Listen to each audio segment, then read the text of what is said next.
もう2時間以上続いてることになるな。そういえばしゃっくりが1日続くと死ぬって聞いたことが。嘘！大坂さん、びっくりしてください。びっくりしてください。うわあかん。それ全然びっくりせえへん。そうだ、思い出した。こうやって背中を叩いてやるといいんだ。痛い。喉に物が詰まった時なんじゃ。悪い悪い。そんな。確かしゃっくりってどこかが痙攣してるんだよな。はい、横隔膜です。どこなんそれ。肺の下あたりですよ。こっちかー。そこは溝落ちですよ。人体の急所だな。治った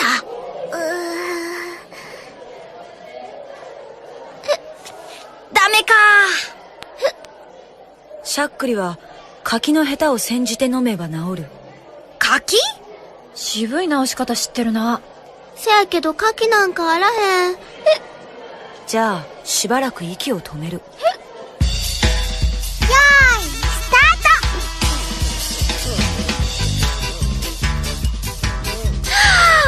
ト。むっちゃ早いなあんた。眼球を圧迫する。痛い。舌を引っ張る。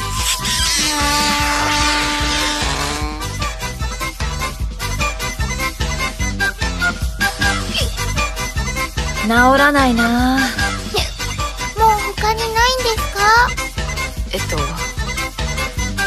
人に移す。いきなりうさんくさくなったな。人に移す。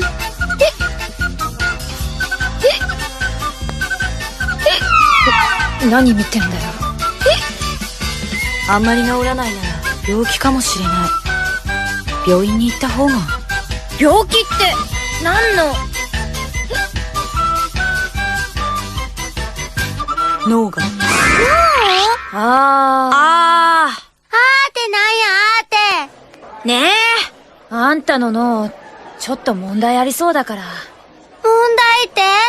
だって時々変だから。なんか症状が？症状っていうかなあ。自覚症状がないのが症状っていうか。なんそれ、ようわからん。しゃっくり止まってませんか？ほんまや。治っとる。めでたしや。よかったですね。でも、なんで止まったんでしょう。何が効いたのか。